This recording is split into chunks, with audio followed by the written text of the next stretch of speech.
ಲಿಂಗ ಧರ್ಮ ಏನಾಗುತ್ತಿತ್ತು, ಲಿಂಗವಂತರ ಸ್ಥಿತಿಗತಿಯಲ್ಲಿರುತ್ತಿತ್ತು. ಲಿಂಗ ಧರ್ಮ ಏನಾಗುತ್ತಿತ್ತು, ಲಿಂಗವಂತರ ಸ್ಥಿತಿಗತಿಯಲ್ಲಿರುತ್ತಿತ್ತು. ನಾವು ಬಸವ ತತ್ವದವರು, ನಾವು ಬಸವ ನಿಷ್ಠರು ಎನ್ನುವ ನಿಜ ಸತ್ಯ ಮರೆತರೆಲ್ಲಿರುತ್ತಿತ್ತು, ಹೇಗಿರುತ್ತಿತ್ತು.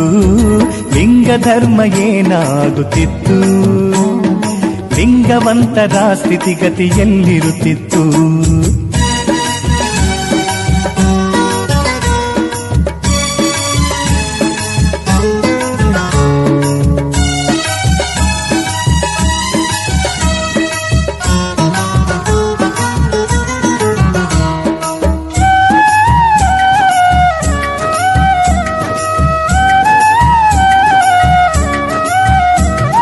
ಬಾಗೇವಾಡಿಯಲ್ಲಿ ಬಸವ ಜನಿಸದಿದ್ದರೆ, ಕೂಡಲ ಸಂಗಮನ ಒಲುಮೆಯಾಗದಿದ್ದರೆ, ಕೊರಳಿನಲ್ಲಿ ಲಿಂಗ ತಾನು ಧರಿಸದಿದ್ದರೆ, ಇಷ್ಟಲಿಂಗ ಪೂಜೆ ತಾನು ಮಾಡದಿದ್ದರೆ, ದೃಷ್ಟಿಯೊಳಗೆ ಸರ್ವರೊಂದೆ ತಿಳಿಯದಿದ್ದರೆ, ತನ್ನ ದೃಷ್ಟಿಯೊಳಗೆ ಸರ್ವರೊಂದೆ ತಿಳಿಯದಿದ್ದರೆ, ನಾವು ಲಿಂಗವಂತರೆಂಬ ಸಾಕ್ಷಿ ಎಲ್ಲಿರುತ್ತಿತ್ತು, ಹೇಗಿರುತ್ತಿತ್ತು.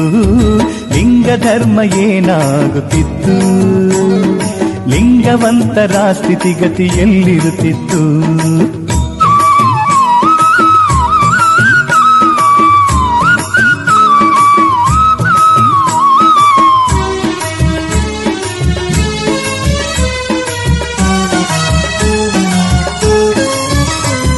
ಶ್ರೇಷ್ಠ ಕುಲವು ತನ್ನದೆಂದು ಬಸವ ತಿಳಿದರೆ, ಹೀನ ಎಂದು ದಲಿತರನ್ನು ಜರಿಯುತ್ತಿದ್ದರೆ, ಒಂದೇ ಜಾತಿ ಮನುಜ ಜಾತಿ ಎನ್ನದಿದ್ದರೆ, ಎಲ್ಲರಲ್ಲೂ ಶಿವನ ರೂಪ ಕಾಣದಿದ್ದರೆ, ಕೀಳ ಎಂಬ ಕುಲವು ಬಸವ ಅಳಿಸದಿದ್ದರೆ, ಸಕಲರಲ್ಲಿ ಸಮನ್ವಯ ತೋರದಿದ್ದರೆ, ಹಿಂದುಳಿದ ವರ್ಗದವರ ಸ್ಥಿತಿ ಎಲ್ಲಿರುತ್ತಿತ್ತು, ಹೇಗಿರುತ್ತಿತ್ತು.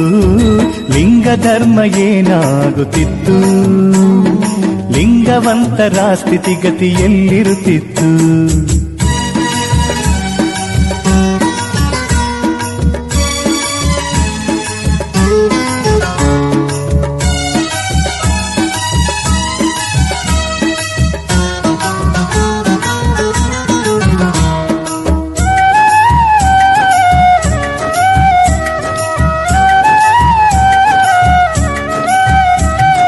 ಲಿಂಗ ಧರ್ಮ ನಮ್ಮದೆಂದು ಹೇಳದಿದ್ದರೆ, ಬಸವನನ್ನು ಗುರು ಎಂದು ಸ್ಮರಿಸದಿದ್ದರೆ, ಕಲ್ಯಾಣವು ಧರ್ಮ ಕ್ಷೇತ್ರ ಎನ್ನದಿದ್ದರೆ, ಬಸವಾದಿ ಶರಣರನ್ನು ಸ್ಮರಿಸದಿದ್ದರೆ, ಇಷ್ಟಲಿಂಗ ಪೂಜೆ ನಾವು ಮಾಡದಿದ್ದರೆ, ಭವಿಯಾಗಿ ಭವದಲ್ಲಿ ತಿರುಗುತ್ತಿದ್ದರೆ, ನಾ ಲಿಂಗವಂತ ಎಂಬ ಗರ್ವ ಏಕಿರಬೇಕು, ನೀ ಮರೆತಿರಬೇಕು.